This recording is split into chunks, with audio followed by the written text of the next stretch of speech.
एक नदी में एक कौवा एक दिन पानी पीने आया।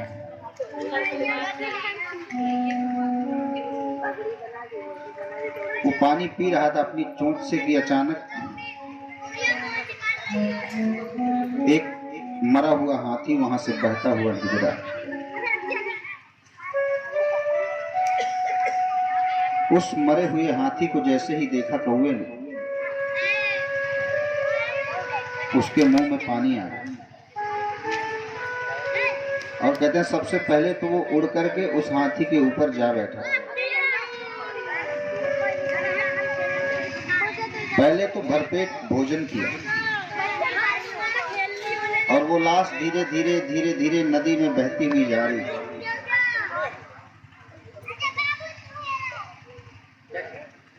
कौवा आज मन में विचार कर रहा है कि हे परमात्मा, आज तो तूने मुझे बहुत कुछ दे दिया। इकट्ठा इतना सारा भोजन मैं कहाँ रखूंगा, कैसे खाऊं, किधर से खाऊं? बहुत दिनों का भोजन इकट्ठा दे दिया। और कहते हैं तरह तरह के सपने आ रहे हैं कौवे। जब भूख लगती है तो उस हाथी की लाश में से अपना आहार ले लेता है। जब प्यास लगती है तो वहीं बगल में पानी बह रहा है, चोंच से अपनी प्यास बुझा लेता है। निरंतर धाराएं नदी की बहती जा रही हैं, आगे बढ़ती जा रही हैं और वो कौवा उस लाश के ऊपर बैठा हुआ है, उस मृत शरीर के ऊपर बैठा हुआ है और बार बार विचार कर रहा है कि आज मेरे कुटुंबी होते तो कितने प्रसन्न होते, आज मेरा मित्र होता तो कितना प्रसन्न होता, आज मेरे रिश्तेदार होते तो कितने प्रसन्न होते। इतना सारा भोजन आज मैंने प्राप्त किया है।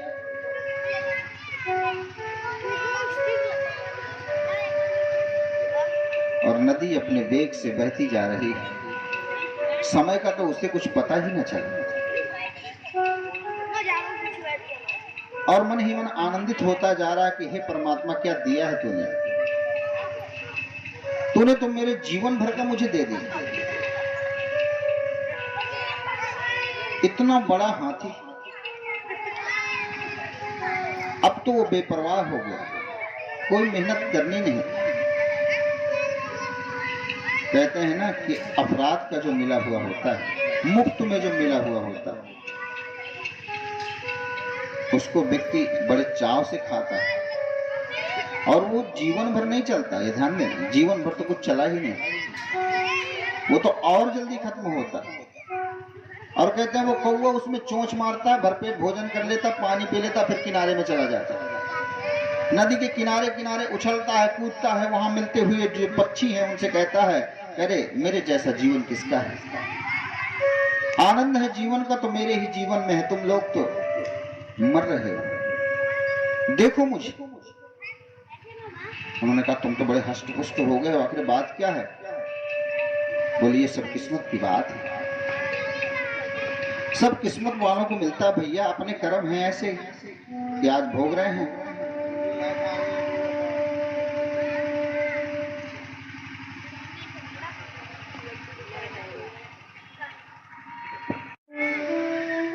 कौवा कहता है उन सभी बाकी पक्षियों से, भैया ये तो सब किस्मत की बात है, देखो तुम लोग इधर उधर चोंच मारते घूम रहे हो, कहीं कुछ नहीं है, जब देना होता है तो न जाने कहां से दे देता है।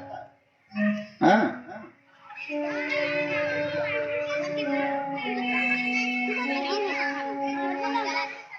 चिढ़ाता है सभी और सुनो, बताता नहीं है किसी को कि मैं ऐसा क्या पा गया हूं। आगे की ओर बढ़ता जाता है, एक नजर उसकी लगी रहती है उस लाश पर।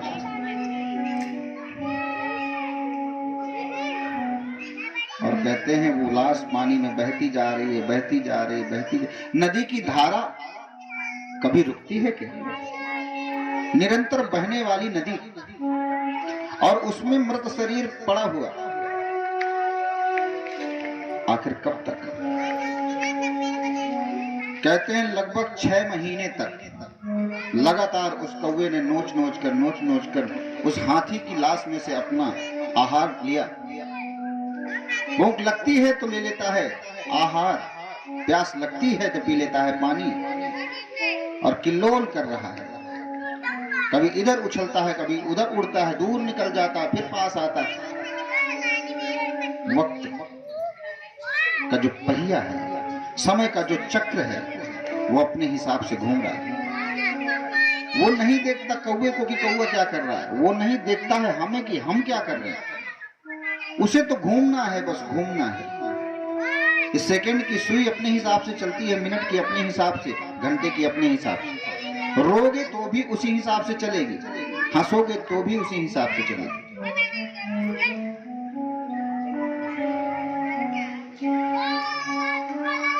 कौवा तो अपने रंग में रंगा हुआ है। बहता गया बहता गया बहता गया, धीरे धीरे धीरे धीरे विशाल का हाथी इतना बचा। और कहते हैं नदी भी आखिर कब तक नदी रहे? एक दिन तो उसकी यात्रा भी पूर्ण होने को है। और कहते हैं आड़ी तिरछी पहाड़ों को चीरती हुई, बहते बहते जंगलों को पार करती हुई, हरे भरे सुंदर मैदान, कौवा मन ही मन प्रसन्न हो रहा है। और उसी हाथी की लाश पर बैठा हुआ है, रंगीनियां देख रहा है दुनिया की। इन दुनिया की रंगीनियां देखने में इतना मशगूल है, इतना व्यस्त है, इतना मस्त है, इस समय का उसे कुछ भी पता नहीं। और कहते हैं धीरे धीरे धीरे धीरे धीरे धीरे परिस्थितियां विपरीत होने लगती। जब ऐसा समय आ गया कि नदी की भी अपनी एक सीमा होती है, नदी की यात्रा भी समाप्त हुई। और कहते हैं बहते बहते बहते बहते नदी अचानक आज सागर में जाकर के कूद गई। और जब नदी सागर में कूदी है तो उस मांस के टुकड़े के साथ वो कौवा भी सागर में जा कूदा। फिर भी उसे कोई होश नहीं। लगा झटका, मगर थोड़ा था, बहुत विशाल झटका न लगा। पानी से पानी में गिरा, पानी से पानी में गिरा, जैसे इस हाथ से उस हाथ में गिरा। कोई बड़ी घटना घटित नहीं हुई, जबकि समय की बहुत बड़ी घटना घटित हो गई। समय की तो इतनी बड़ी घटना घटित हो गई कि इसके आगे कोई रास्ता ही नहीं। मगर कौवा अपनी रंगीनियों, उसे ये ख्याल कहां कि विराम भी कुछ होता है, विश्राम भी कुछ होता है। यात्रा में पड़ाव ही नहीं, एक मंजिल भी होती है, जिसके बाद कोई यात्रा नहीं होती। हर पड़ाव के बाद एक ऐसा भी पड़ाव आता है जब कोई यात्रा नहीं रह जाती। और कहते हैं उस सागर में लहरों के साथ खेलने लगा और कहता है वाह परमात्मा, क्या दिया है तूने, मुझे तो कोई परवाह ही नहीं। फिर चोंच मारता है उस टुकड़े पर। फिर 15-20 दिन, 30, 1 महीने ऐसे करके गुजरा समय। एक एक करके नोचता जा रहा है, नोचता जा रहा है, खाता जा रहा है। फिर प्यास लगती है, पानी पी लेता है। कहते धीरे धीरे धीरे धीरे वो जो टुकड़ा उसने ले रखा था, वो जो विशाल हाथी था, वो सिर्फ एक लकड़ी के बराबर बचा। इतना पतला पतला टुकड़ा, चारों तरफ से चोंच मार मार के उसने बस जहां पैर रखे थे बस वही हिस्सा बचा, लंबा लंबा। और अब वो उसी में हिलोरे ले रहा है लहरों के साथ। आज पहली बार उसने जरा ऊपर की तरफ देखा। अब तक तो चोंच वहीं गड़ा रखी थी उसने, देखा भी तो अनदेखा कर दिया। आज पहली बार उसने सागर में आकर के देखा कि अरे यहां तो पानी ही पानी दिखाई देता है। वो किनारे कहां चले गए जो आज तक अभी तक मेरे साथ चलते आ रहे थे। किनारे, एक किनारा इधर से है जो उसकी मदद कर सकता था, एक किनारा इधर से जो उसको सहारा दे सकता था। उन किनारों को कभी उसने आवश्यक समझा ही नहीं। उन किनारों की तो कभी उसने कीमत ही ना समझी, बेकिनारा हो गया। और आज पहली बार जब बेकिनारा हुआ है तो आज पहली बार उसे ऐसा लगा है कि मैंने कोई भूल तो नहीं कर दी, मैंने कोई भूल तो नहीं कर दी, कहीं ऐसा तो नहीं कि देर कुछ ज्यादा हो गई हो। फिर भी अभी उसके पास थोड़ा सा टुकड़ा शेष था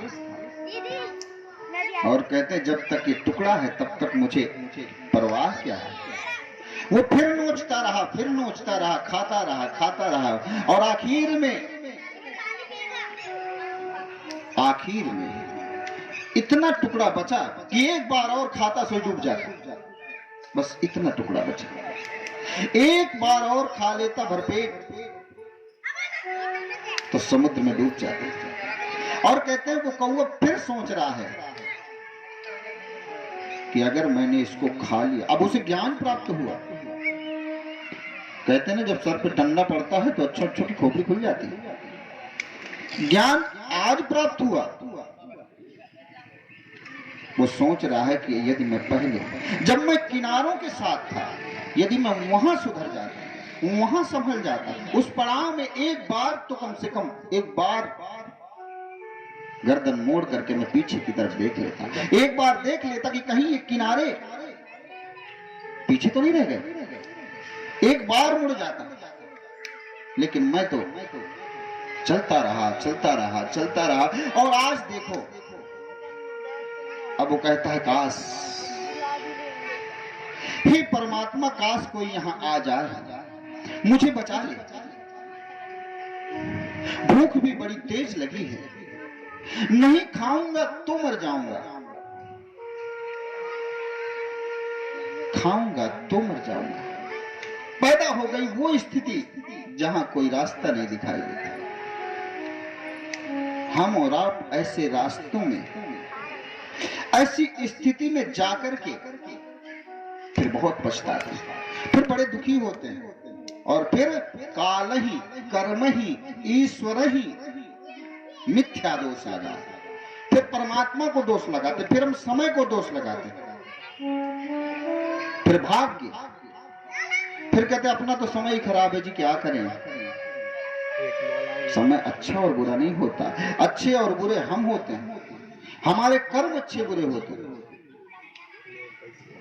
और कहते समुद्र में आज वो भूख को अपनी सहन न कर सका, आज वो भूखा तड़प रहा था और जब बहुत ही ज्यादा अत्याधिक तृष्णा ने उसे परेशान किया, अत्याधिक क्षुधा ने उसे परेशान किया, तो आखिर में उसने उस टुकड़े को खा ही लिया। बोला मरते मरते कम से कम पेट तो भर लो। वहां भी पापी पेट की चिंता।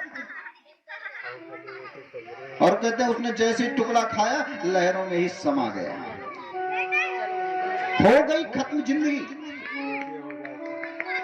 रह गई सारी हुलासा, मिट गई सारी अभीप्सा, दफन हो गई सारी अभिलाषिताएं, तमन्नाएं। चाह तो प्राणों के साथ ही प्राण निकले और चाह न जाने कहां चली गई। चाह तो किसी की राह देखती रह जाती, चाह तो आजीवन खत्म नहीं होती। आशाओं का हुआ खात्मा, दिल में तमन्ना बनी रही। जब परदेसी हुआ रवाना, सुंदर काया पड़ी रही। समय रहते यदि समय के बारे में चिंतन न किया गया, समय से यदि समायोजन न किया गया, समय से यदि कोई सत्कर्म न किया गया, समय से यदि संभला न गया तो बहुत देर हो जाती है। और कहते हैं फिर पछताए होत का जब चिड़िया चुग गई खेत। जो करना है वो नियत समय पर करो, अगला क्षण फिर तुम्हें मौका न दे। फिर वो परमात्मा राजी न होगा तुम्हारे पक्ष में। अभी तुम्हारे कुछ पुण्य हैं, अभी तुम्हारे कुछ कर्म ऐसे हैं पूर्व के, जिनके फल स्वरूप अच्छे कुल में तुम्हें जन्म मिला, जिनके फल स्वरूप अच्छी योनि में तुम्हें जन्म मिला, जिनके फल स्वरूप अच्छा स्वभाव तुम्हें मिला। ईश्वर अंश जीव अविनाशी, चेतन अमल सहज सुख राशि। ऐसा शरीर पाकर भी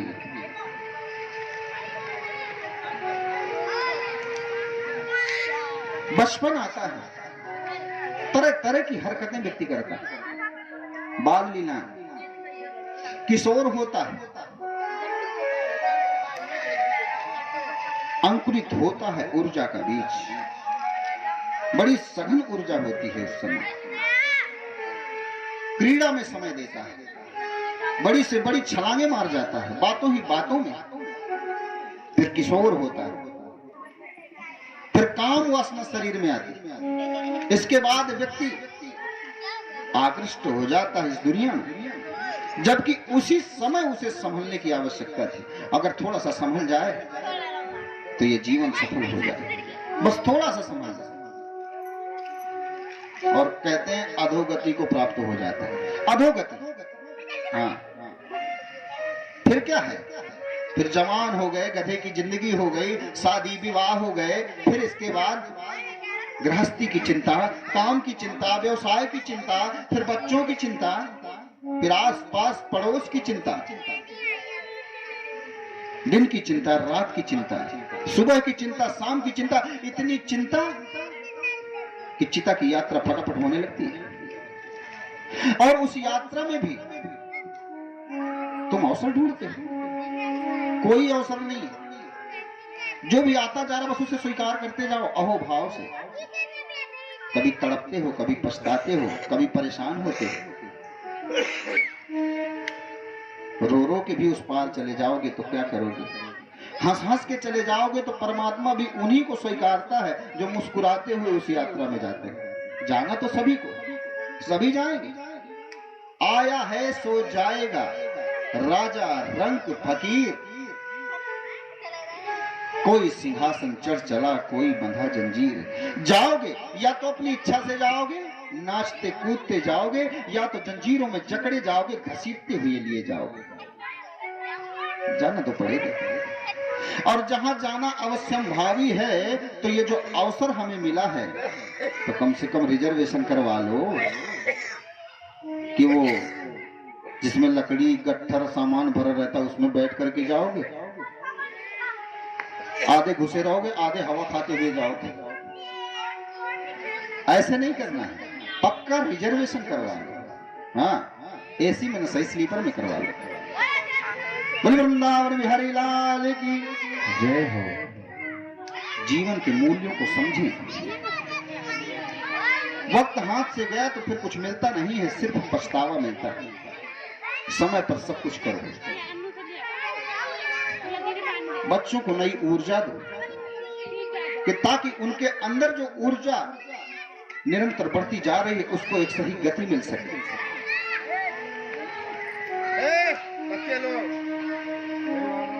सबको अच्छी शिक्षा दो, और जो तुम्हें पसंद ना हो स्वयं के लिए, वो दूसरे के लिए कभी मत करो।